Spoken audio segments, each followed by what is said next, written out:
pipe. What? I'm not sure. Oh, we didn't cut for the pipe here. Oh.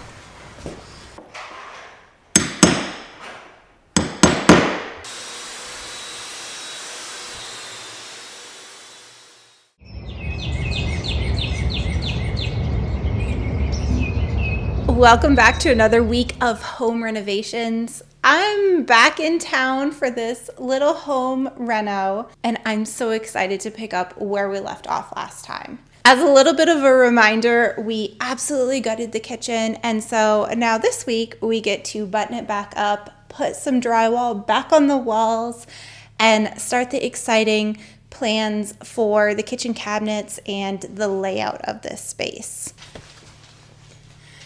And you might notice there is one addition to the team. This is Charlie. Charlie, come say hi. This is my fur sister. She's such a good girl and a amazing foreman, huh? Want to say hi? Oh, thank you. She is my parents' blue healer, and she's the best. We love her a lot. And she even does tricks. She's so helpful. Hey, Charlie, go get the pipe. Go get the pipe. Go get it. Bring it here. Bring the pipe here. Let's see. Oh, thank you.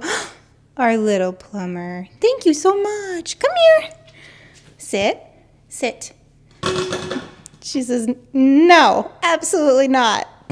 The comic relief. One of the other areas that actually did get quite a bit of attention while I was gone was this guest bathroom. My parents were able to sheetrock off all of the area, get the tub in. The plumbing was done behind the scenes. And we even have a little nook all sheetrocked out so that we can have some cubbies here. We're thinking some open storage, some nice wooden shelving. It'll be a great place to store baskets, extra towels, things like that. Once all the drywall is completely done, sanded, another coat put on, we can go in and actually paint this space. That way a vanity can be brought in, the toilet can be installed, and get some tiling done on this floor. Like I mentioned previously, it's so much easier to work in a house if you have at least one functioning bathroom. So once we get this one done, we can start tearing up the other bathroom. Some electrical was also done behind the scenes while I was gone. They were able to install 3 more can lights in this bathroom to really brighten it up. And we will also have a vanity light that's just not in place yet. And one of the last things that was accomplished while I was gone was finishing to stud out and repanel this wall that we added room to the bathroom and took away this weird little cubby from the living room. We were really going back and forth on whether or not to keep this paneling. There's not drywall behind it, so it would add quite a bit more work to our workload. Huh, Charlie? So what we're gonna do is we're gonna sand all of this down, make sure that it's nice and smooth and ready for paint, and then any areas that need a little bit of wood fill, we will wood fill, as well as the seams. We'll just run a little bit of caulking through there. I know it looks messy and scary right now, but once this paneling gets painted a brighter, fresher color and all the little imperfections get taken back down, it's really gonna look bright and pretty and new again.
7/8. 12 and 7/8, 15 1/4.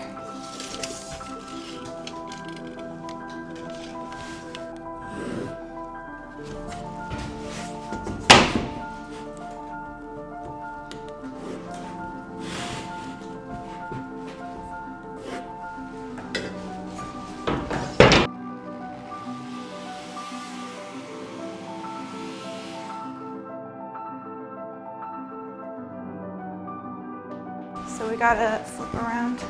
Me going first. Oh. And then those blocks seem to work pretty well. Oh, we gotta get behind the. Let's So go if we your come way. all the way my way. Yeah.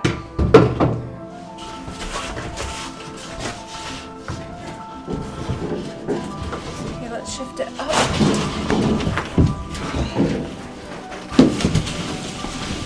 Okay. Perfect.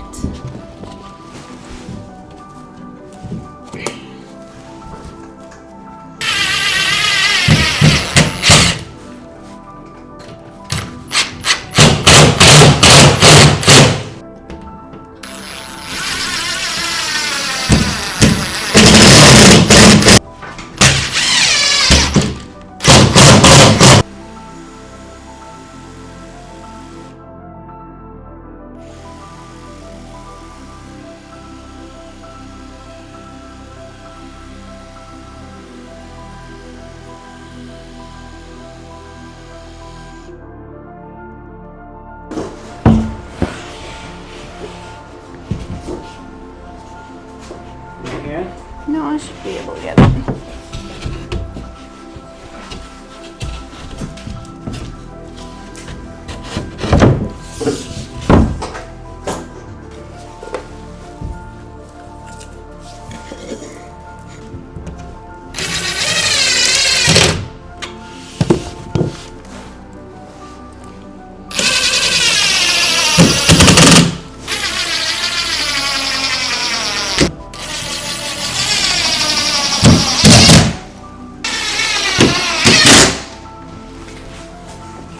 We gotta put your end in first, I think. Go up over these.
There's something so cathartic about taping and floating a freshly drywalled wall.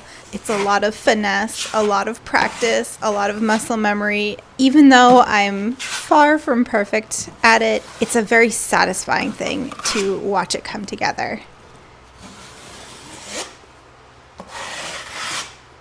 And of course, it's a whole family affair. My mom is really good at actually taping and floating. She is the mastermind behind the bathroom, and she has the patience to perfect it.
With the kitchen drywall done, I was eager to move into the living room and really tackle all of those paneled walls.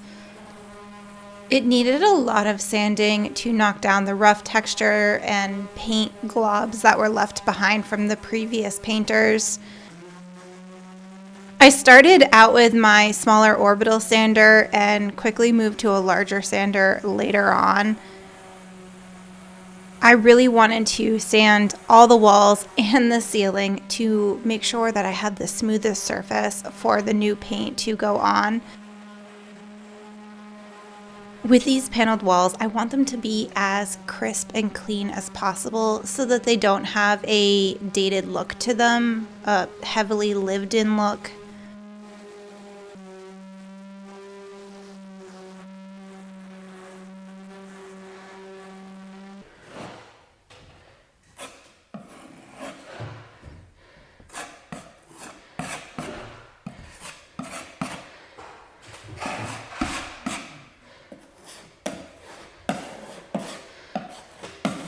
This larger sander covers a lot of area, but oh my gosh, it's so much work. It's a shoulder killer. I've used it a couple other times, and every single time it's just a chore, but does save a lot of time and effort.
In my opinion, one of the best finishing touches in any room is to make sure that you caulk all of the edges where trim meets drywall, where trim meets paneling, anything like that.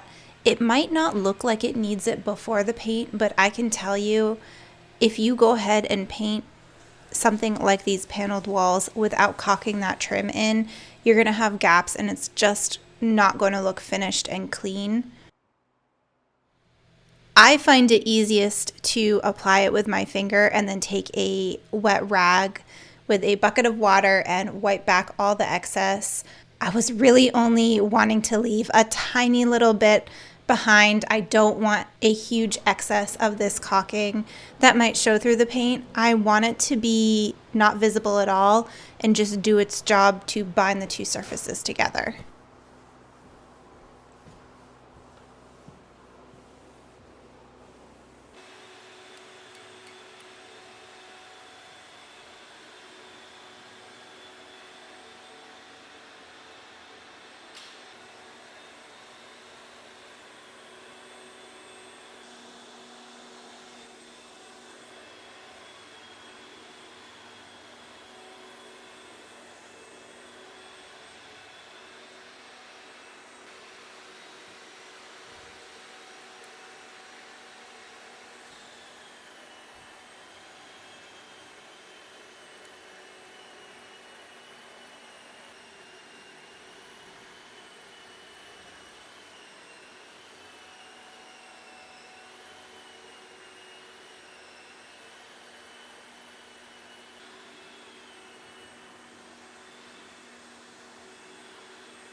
We are going to go ahead and paint these windowsills a trim color, but since they are stained wood, I definitely want to prime them first.